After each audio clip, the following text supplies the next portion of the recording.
We are going to confess. हम अंगीकार करेंगे, But we are going to confess differently. लेकिन हम एक अलग तरीके से अंगीकार करेंगे. We have been confessing lack, defeat, and our limitations for so long. क्योंकि अपनी ज़िंदगी पे हम इतने समय से अपनी कमियां, अपनी हार और कहाँ हम कमज़ोर पड़ते हैं उन बातों की घोषणा करते आए हैं.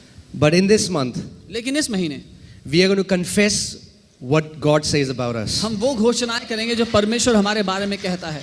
Amen. We are going to confess every promise of God. That Bible says that every promise of God is yes and an amen.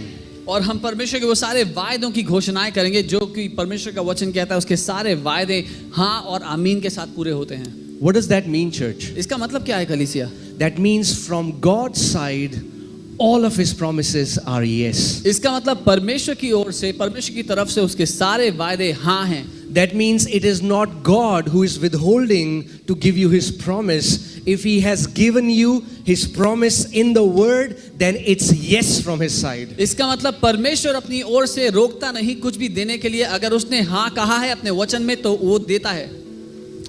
Amen. And before I begin, I want to tell you, can I say something which might be a little offending? और मैं शुरुआत करूं उससे पहले कुछ कहना चाहूंगा जो शायद नाराज करने वाली बात हो. You know, truth is always offending. सच हमेशा बुरा लगाने वाला होता है.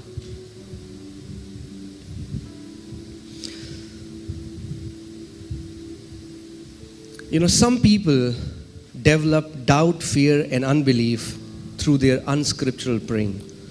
कुछ लोग डर और भय और अविश्वास को अपने जीवन में जगह दे देते हैं ऐसी प्रार्थनाओं के कारण जो वचन के विपरीत हैं.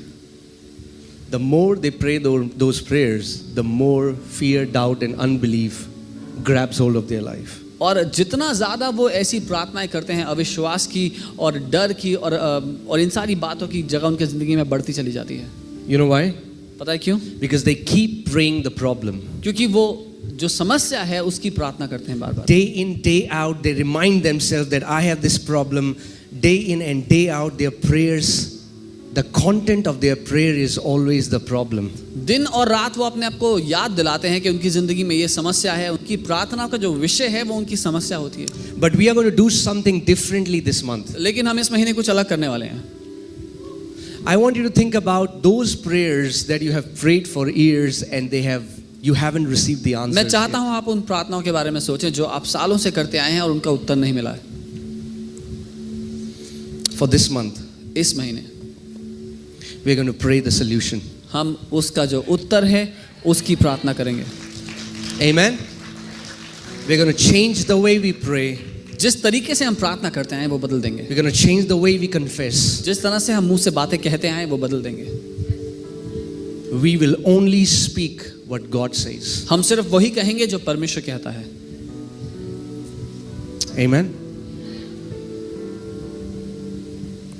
And I can guarantee you, और मैं आपको वादा करता हूँ, the answers that you have not received of those prayers for decades, we are going to get it in this month, in Jesus' name. जिन बातों का उत्तर आपको दशकों से नहीं मिला इस महीने मिल जाएगा.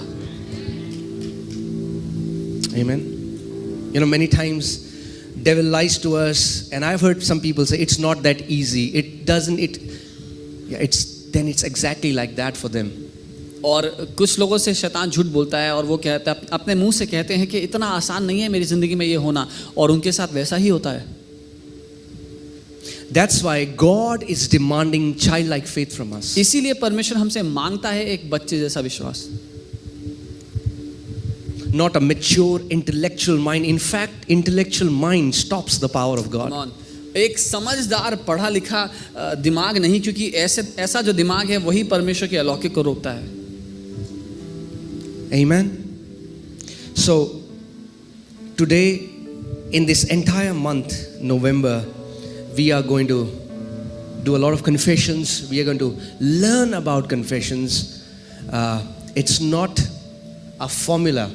इसीलिए इस नवंबर के पूरे महीने में हम अंगीकारों के बारे में सीखेंगे, मुंह से जो बोलते हैं उसके बारे में, कि ये कोई फॉर्मूला नहीं है.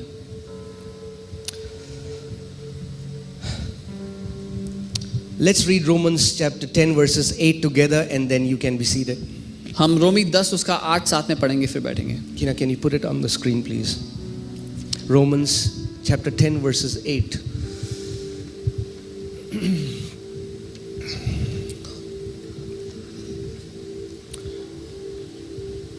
But what does it say? It talks about the righteousness of faith, the righteousness that is produced of faith. What is the language of that kind of righteousness? परंतु वह क्या कहती है? ये बात कर रहा है उस धार्मिकता की जो विश्वास के द्वारा पैदा होती है. उसकी भाषा कैसी है बात करने की? But what does it say? लेकिन वो क्या कहती है? The word is near you. यह है कि वचन तेरे निकट है. Come on, say this after me. मेरे साथ The कहें. word is near me. वचन मेरे निकट है. Not in your hands. आपके हाथों में नहीं. That's not what Bible is saying. उसकी बात नहीं कर रही Bible. The word is near you. वो वचन आपके करीब है, आपके पास है. It's in your mouth वो आपके मुंह and में है in your heart. और आपके मन में है. Come on, say it after me. The साथ word is near me. वचन मेरे निकट है. In my mouth मेरे मुंह में है and in my heart. और मेरे मन में है. Amen. So are you ready for this journey in this November? क्या आप तैयार हैं नवंबर की इस यात्रा के Where लिए? you say that you would have heard the way you are praying. Let us lay everything down and let us start praying in a new manner. जहां आप आज तक जैसे भी प्रार्थना करते आए वो सब तरीकों को छोड़ करके नीचे रख दे के एक नए तरीके से प्रार्थना करना शुरू करते हैं. Amen. Where instead of begging God and reminding Him about your problems again and again, we are going to speak the solution by faith. जहां परमेश्वर से भीख मांगने के और गिड़गिड़ाने की जगह हम विश्वास से अपने जीवन के समाधान की घोषणाएं करेंगे. Amen. And let's do it for a month. और एक महीने तक ऐसा करते हैं. And then you tell me what is the और difference. तब आप मुझे बताना क्या फर्क है. Amen. Are you ready for this तैयार month? हैं? But I want to tell you, let this month of November, I want you to become super intentional of whatever comes out from your mouth. लेकिन मैं चाहता हूं इस पूरे महीने आप बहुत ज्यादा ध्यान देकर अपने मुंह से निकलने वाले हर एक शब्द को सुने. Find an accountability partner. अपने जीवन में एक ऐसा दोस्त को ऐसा साथी ढूंढ लें जो आपको जहां आप कुछ गलत कहें तो टोके. If you're married, it can be your spouse. अगर आप शादीशुदा हैं तो पति या पत्नी. If you're not married, then maybe your sibling if they are in the Lord. If not, then maybe your friend or somebody in the church.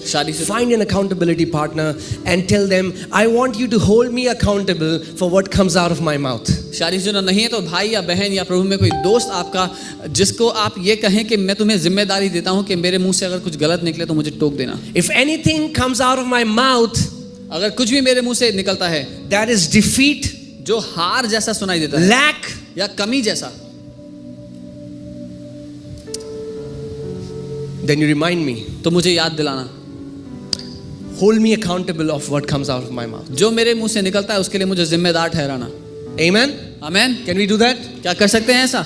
All right, we'll just pray and then we'll go to the word. प्रार्थना करेंगे. Father in heaven, we thank you that you are such a loving Father. स्वर्गीय पिता, हम धन्यवाद देते हैं कि आप बहुत ही प्रेम करने वाले पिता हैं. Thank you, Father, that your word is near us in our mouth and in our hearts. धन्यवाद पिता, आपका वचन हमारे करीब है, हमारे मुंह और हमारे मन में है. That is the word of faith that we preach. यही वो विश्वास का वचन है जिसका हम प्रचार करते हैं. That is the word that created the heavens and the earth. ये वो वचन है जिसने स्वर्ग और पृथ्वी को बनाया. That is the word that brought dead back to life. ये वो वचन है जो मुर्दों को जिंदा कर दिया. That is the word that healed every kind of sickness and diseases. ये वही वचन है जिसने हर एक तरह की बीमारी और रोग को चंगा कर दिया. That is the word that is alive and powerful. ये वो वचन है जो जिंदा है और शक्तिशाली है. Sharper than any double-edged sword. किसी भी दोधारी तलवार से भी ज्यादा तेज.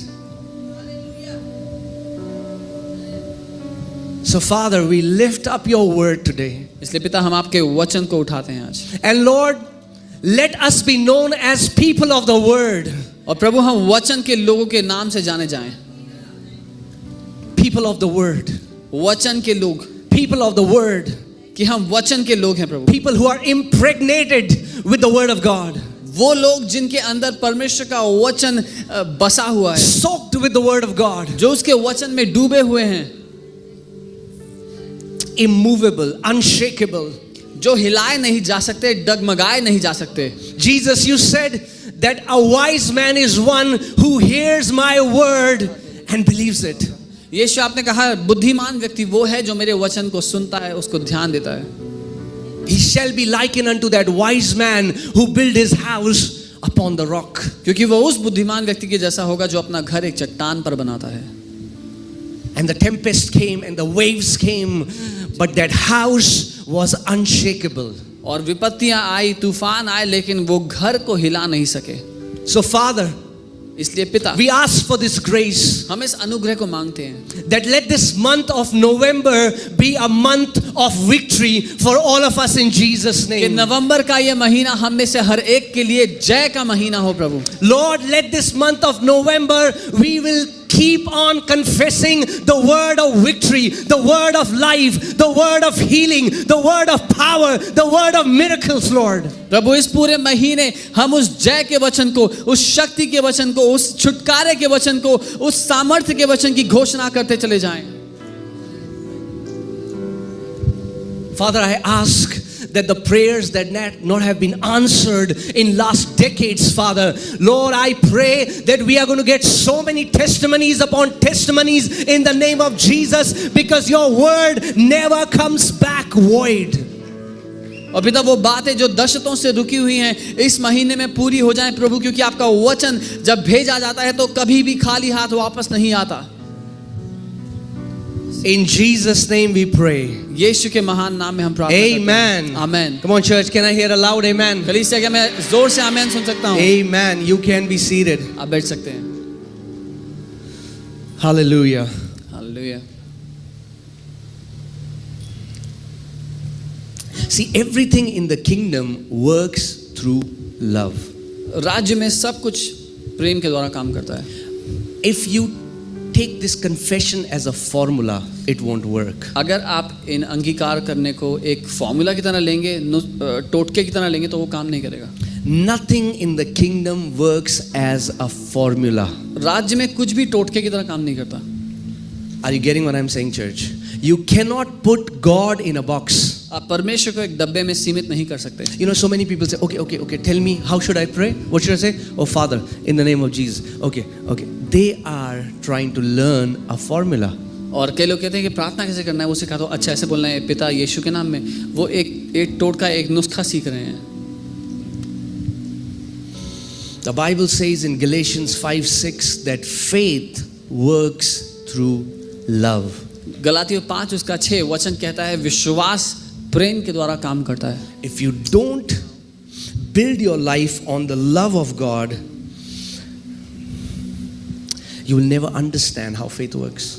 अगर अपने जिंदगी को आप परमेश्वर के वचन पर उस पर निर्धारित नहीं करेंगे तो आप समझेंगे नहीं कि विश्वास कैसे काम करता है। Please understand what I'm saying. It's not like, okay, how many times should I say this?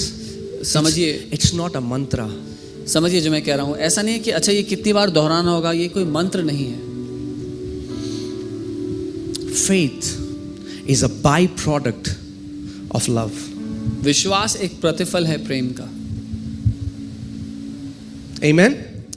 So before we go into confession, I want to tell you that it's not a formula I'm teaching you. So हम अंगीकारों में जाएं उससे पहले मैं आपको ये सिखाना चाहता हूँ कि ये मैं आपको कोई नुस्खा या टोटका नहीं सिखा रहा हूँ। Faith is born out of love. विश्वास प्रेम के द्वारा पैदा होता है। Faith, this unending trust. Tell me what happens when you love someone with all your heart. You don't have to follow 7 steps, but when you love someone, the automatic byproduct is that you trust them. Is that true or not? क्या होता है जब आप किसी से प्यार करते हैं, आपको कोई 7 कदम का नुस्खा पूरा नहीं करना पड़ता, अपने आप से आप उन पे भरोसा करने लग जाते हैं। When you love them, जब आप किसी से प्यार करते हैं, and when they say something to you, you believe it. और वो आपसे कुछ कहते हैं तो आप मान लेते हैं। You don't ask for evidence. आप उसका प्रमाण नहीं मांगते। Why? क्यों? Because you love them. क्योंकि आप उनसे प्यार करते हैं। Amen? Amen? In the same way, वैसे ही faith विश्वास works through love. प्रेम के द्वारा काम करता है। When we love Him, जब हम उससे प्यार करते because हैं, He loved us first, क्योंकि पहले उसने हमसे प्यार किया, and because we know that He loved us, और क्योंकि हम ये जानते हैं कि उसने हमसे प्यार किया है, we know that everything He promises to us is a yes, हमें is ये- an amen. हमें ये पता है कि जो कुछ उसने हमसे वादा किया है वो हाँ है और आमीन है। Amen? All right, so the word this Sunday is the power of the confession of the Word of God. और आज इस रविवार का जो वचन है वो है परमेश्वर के जो वचन का अंगीकार है उसका सामर्थ्य। Okay? So, this word confess comes from the Greek word homologio. और ये जो शब्द है अंगीकार यूनानी के शब्द होमोलोगियो से आया है। Can you put that up? Yeah. So, it means to say the same thing. और इस शब्द का मतलब है एक ही बात को दोहराना, It means to agree. जिसका मतलब है राजी होना है It means to admit. या सहमत होना It means to acknowledge. या मान लेना। Because many times when the word confession comes, people always think of it as confession of sins. क्योंकि कितनी बार जब अंगीकार शब्द आता है तो लोग ऐसा सुनते हैं कि पापों का अंगीकार करना है। Now that has a place. Bible says if you wronged your brother, if you did something bad for him, go and confess your mistakes. Go and acknowledge. Tell them, hey man, I'm sorry. I didn't mean to be rude. Just acknowledge it. That has a place. But we are learning something other. और उसकी अपनी जगह है। Bible कहती है जब आप अपने भाई के खिलाफ कुछ अपराध कर दो तो जाओ उससे माफ़ी मांगो, और ऐसा करने की अपनी जगह है, लेकिन हम किसी और बात की बात कर रहे हैं। We are talking about the confession of the Word of God. हम बात कर रहे हैं परमेश्वर के वचन को बोलने की, उसके अंगीकार करने की। Now, I know there can be people who can say this doesn't work.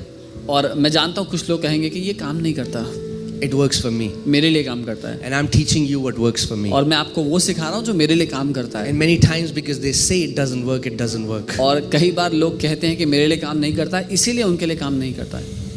Are you getting what I'm saying? We have to be like a little child. The problem is the enemy wants to put doubt in us against the integrity of the Word of God, where we say, it cannot be that easy. How can this be so easy? That I just believe it? Our intellectual mind wants something complex, complicated, but the kingdom of God is for simple-hearted. इसीलिए हमें छोटे बच्चों की तरह बन जाना है, क्योंकि दुश्मन ये चाहता है कि वो किसी तरह से हमारे मन में शक डाल दे, परमेश्वर के वचन के लिए संदेह डाल दे, कि हम बोले इतनी आसानी से थोड़ी हो जाएगा, कुछ बहुत कठिन होना चाहिए तभी जाके तो वो करना पड़ेगा, तब जाके कुछ होगा। और जो एक बहुत समझदार मन है, जो समझदार दिमाग है, वो परमेश्वर के राज्य की बातों को बहुत कठिन बना देना चाहता है। Amen? So it's simple. लेकिन ये बहुत आसान है, It's simple. बहुत आसान है। It is so simple. इतना All you आसान have to do is you just have to trust what my Father has said. It is true. इतना आसान है ये कि आपको बस इस बात पे भरोसा करना है कि जो मेरे पिता ने कहा है वो सच है। And all that He needs from my side is an unwavering trust. और उसको मेरी तरफ से सिर्फ ये चाहिए कि मैं उस पे भरोसा करूं जो वो कहता है, और अपना भरोसा डगमगाने ना दूं। The Bible says, hold fast your profession of faith. That simply means hold fast your confession of faith. Why does Bible tell us to hold fast our confession? That means there is somebody trying to change the confession that comes out from your mouth. Bible हमें आदेश देती है कि अपने मुंह के अंगीकार को थामे रहे, पर बाइबल ऐसा आदेश क्यों देती है? क्योंकि कोई है जो हमारे मुंह के अंगीकार को बदलना चाहता है। Amen? Do you know in Genesis 1 where it says that God breathed the breath of life into the nostrils of Adam and he became a living soul? उत्पत्ति 1 में जहाँ वचन कहता है कि परमेश्वर ने आदम की नथनों में जीवन की सांस को फूंका और वो एक जीवित प्राण बन गया। In the Hebrew, इब्रानी भाषा में it says that God breathed the breath of life into the nostrils of Adam and he became a speaking spirit. और इब्रानी भाषा में ऐसा लिखा है कि परमेश्वर ने आदम के नथनों में जब जीवन की सांस को फूंका तो वो एक बात करने वाली आत्मा बन गया।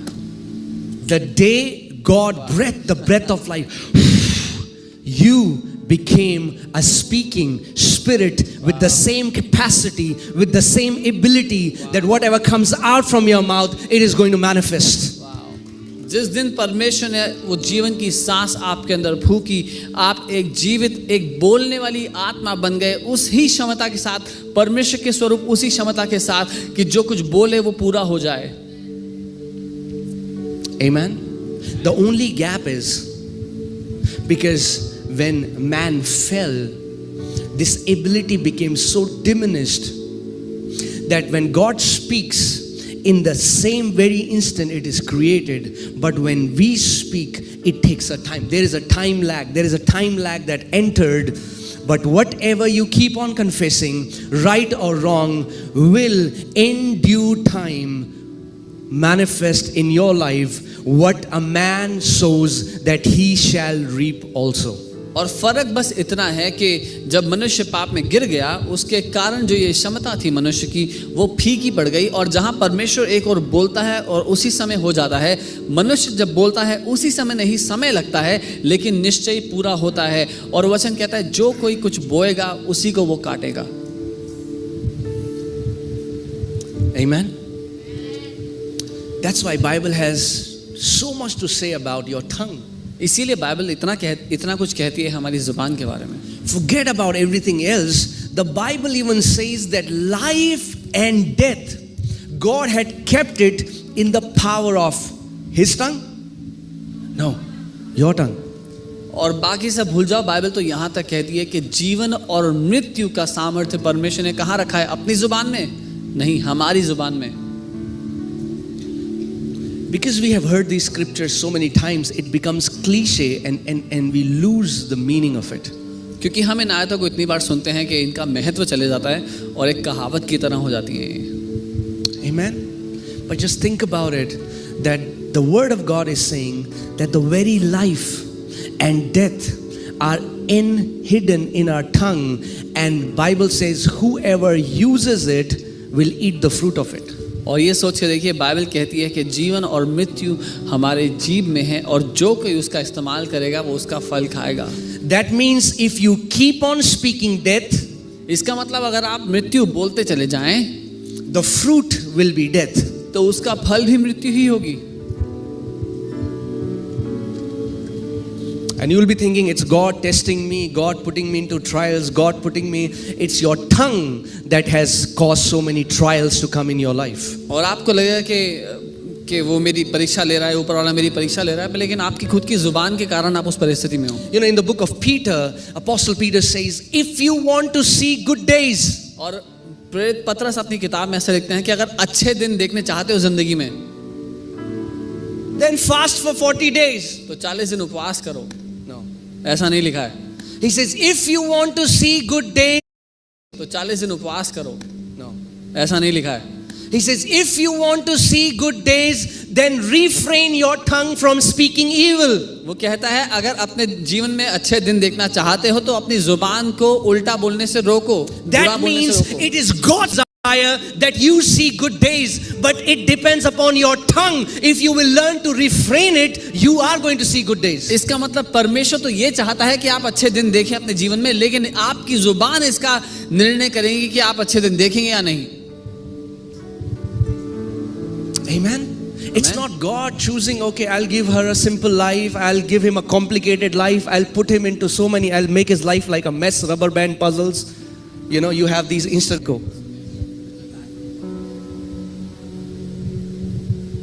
Okay, can you hear us? Okay. So opposite situations will come So विपरीत परिस्थितियां आएंगी in all of our lives.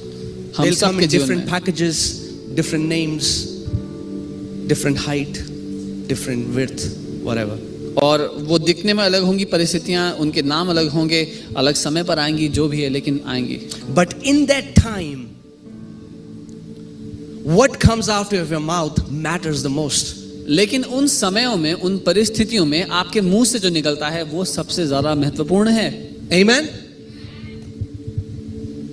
You know, if you read about this guy called Joseph in the Bible, in the book of Genesis, अगर आप उत्पत्ति की किताब में यूसुफ की कहानी सुने, उसके बारे में पढ़ें, man, his life, he goes from one tragedy to another tragedy. वो अपनी जिंदगी में एक दुर्घटना से दूसरी दुर्घटना के द्वारा होते हुए Sold जी by रहा his है। own brothers, खुद के भाइयों ने उसको बेच दिया, sold as a slave, एक दास के रूप में बिक starts गया, working as a slave, एक दास की तरह नौकरी कर रहा है घर पे किसी के, gets promoted, उसकी उन्नति होती है and now he thinks everybody is getting so better. और अब उसको लगता है कि सब कुछ अच्छा हो रहा है। There's a false allegation that he tried to rape Potiphar's wife. और उस पर एक झूठा इल्जाम लगता है कि वो अपने मालिक की पत्नी का बलात्कार करना चाहता था। Goes back into jail. उसको जेल में डाल दिया जाता है। But all throughout, whenever I read Joseph's story, लेकिन पूरे कहानी में जब मैं यूसुफ की कहानी पढ़ता हूँ, I never see complain. I never see a word, toxic word against God, against his brothers coming out from his mouth. मैं पूरी कहानी में एक दफा भी उसके मुंह से अपने भाइयों के लिए जिसने उसको बेचा या परमेश्वर के लिए कोई भी उल्टी बात निकलते हुए नहीं देखता हूँ। If you want to see good days, refrain your tongue from speaking evil. अगर तुम अच्छे दिन देखना चाहते हो तो अपनी जुबान को उल्टा बोलने से रोक लो।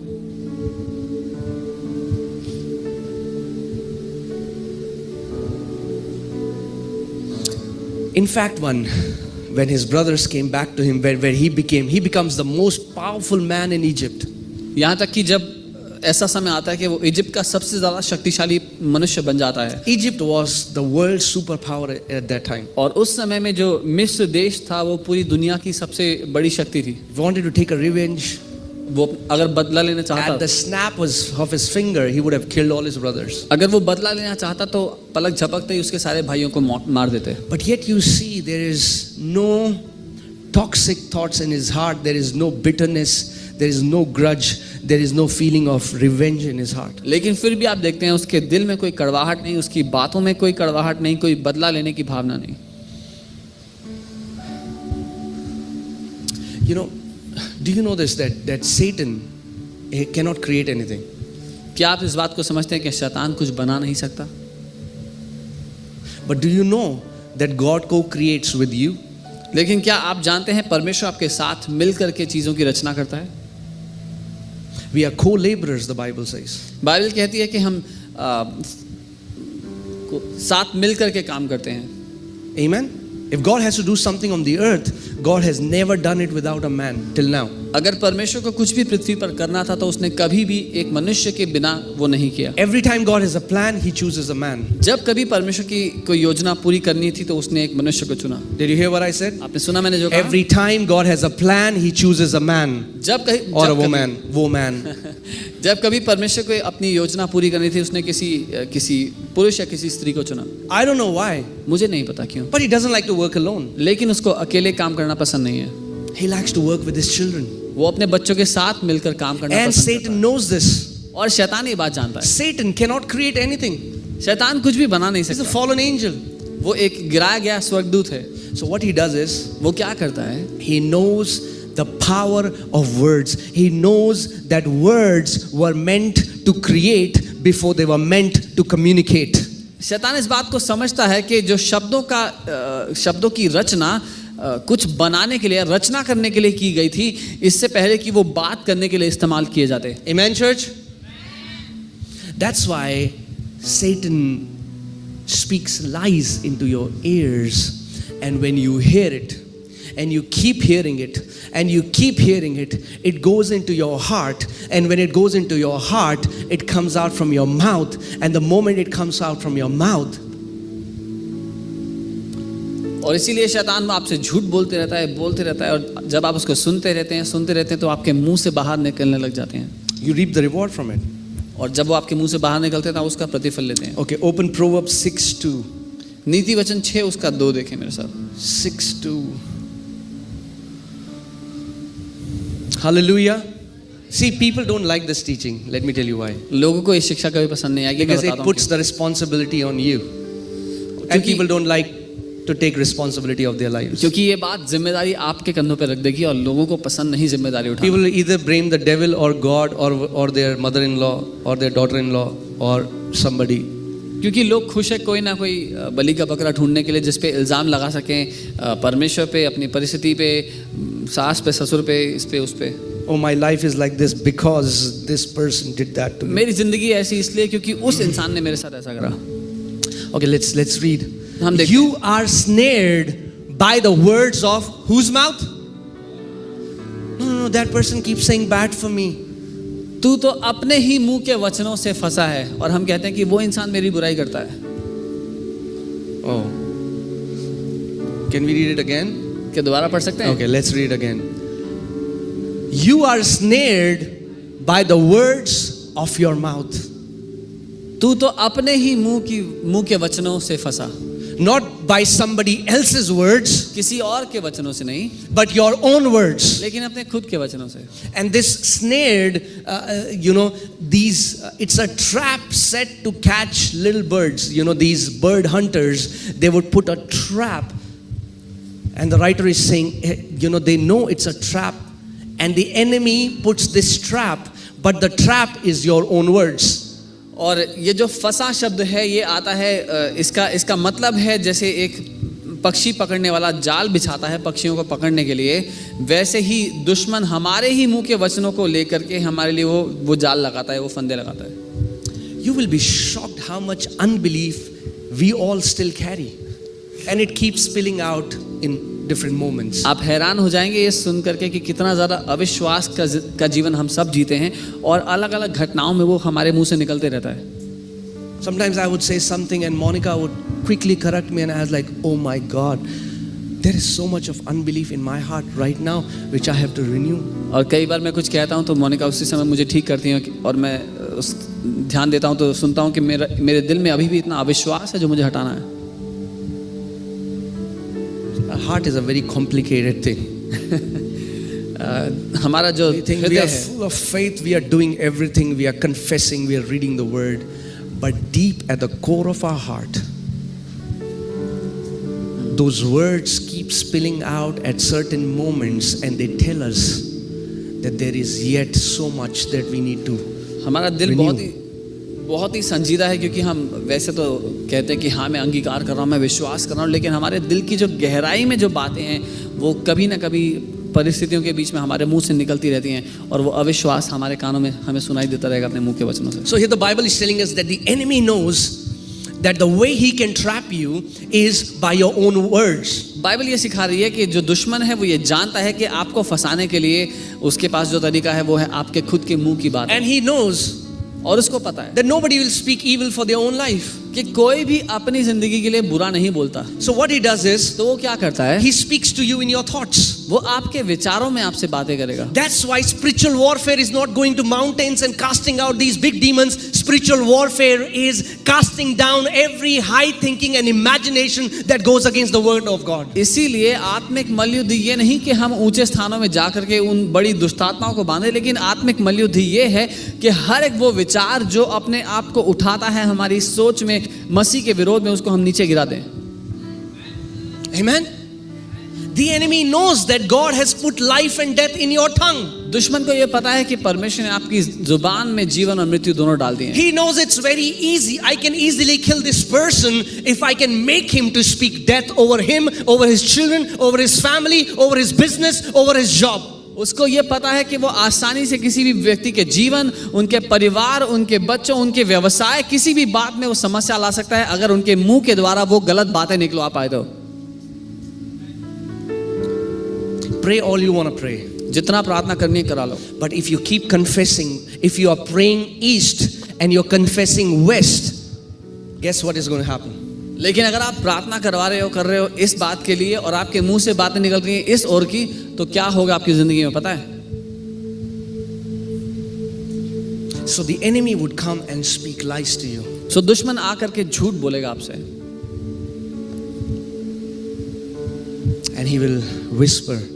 और वो And you take it as your own thoughts. और वो विचारों की तरह आपको वो बातें कहेगा और आपको लगता है कि ये मेरे विचार हैं। But he's a smart fellow. लेकिन वो समझदार है।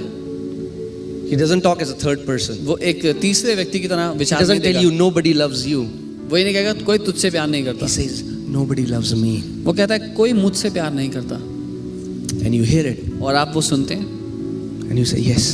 और आप कहते हैं हाँ, Nobody loves me. कोई मुझसे प्यार नहीं करता, Nobody loves me. कोई मुझसे प्यार नहीं करता। And he speaks again. और वो दोबारा वही विचार देता है, You are not wanted. तुम्हें कोई पसंद नहीं करता, You're not wanted. तुम्हें कोई पसंद नहीं। See, you will go to church, nobody will look at you. देखो तुम चर्च जाओगे कोई तुम्हारी तरफ देखेगा भी What नहीं। is happening? That is the spiritual warfare that is happening क्या हो रहा है? between यही your वो ears. The spiritual warfare happens between your ears. यही वो आत्मिक मल्लयुद्ध है जो आपके दो कानों के बीच में होता है। And you keep hearing that और अगर आप उन विचारों को and you सुनते believe रहेंगे that और उनको मान लोगे, and those words start coming out from your mouth. आपके मुंह से वो बातें निकलने लग जाएंगी। Nobody loves me. कोई मुझसे प्यार नहीं करता, Nobody loves me. कोई मुझसे प्यार नहीं करता।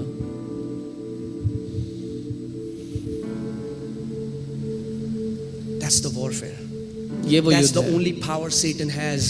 He is the master. He is the father of lies, Jesus said. ये वो युद्ध है और बाइबल कहती है कि जो शैतान है वो झूठ का पिता है, शुरुआत से झूठ बोलता है। You're not going to live long.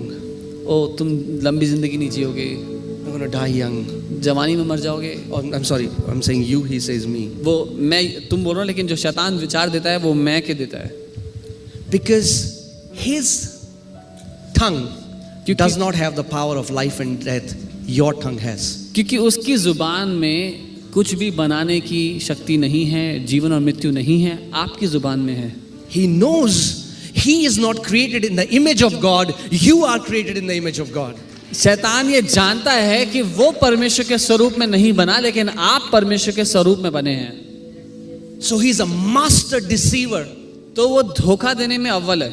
Oh, your son will never get healed. ओ तुम्हारा बेटा कभी ठीक नहीं होगा। You'll keep praying, you'll die like this. प्रार्थना करते रहो ऐसे Oh, ही your हो जाएगा। daughter will never get healed. तुम्हारी बेटी कभी ठीक नहीं Oh, my होगी। marriage will never be restored. तुम्हारी शादी कभी And ठीक he नहीं होगी। keeps speaking these lies into your ears, and you believe it. And after a time, when your heart becomes full of those lies, it starts to spill out of your mouth. और वो सारे झूठ आपसे कहते रहेगा, दोहराते रहेगा, बोलते रहेगा, और जब आप उनको अपने दिल में उतार लोगे, ग्रहण कर लोगे, मान लोगे, आपके मुंह से ये बातें निकलने लग जाएंगी। So after a time, your prayer that has to be filled with thankfulness, it becomes complaint. God, what have you done for me? I did that for you. I got no answer. Are you getting what happened? और इसी कारण से आपकी प्रार्थनाएं धन्यवादित होने की जगह गुड़गुड़ाने में, बुड़बुड़ाने में लग जाएंगी कि प्रभु क्या हुआ, मैंने तो ये किया था आपके लिए, प्रभु आपने ऐसा क्यों नहीं किया मेरे जीवन में।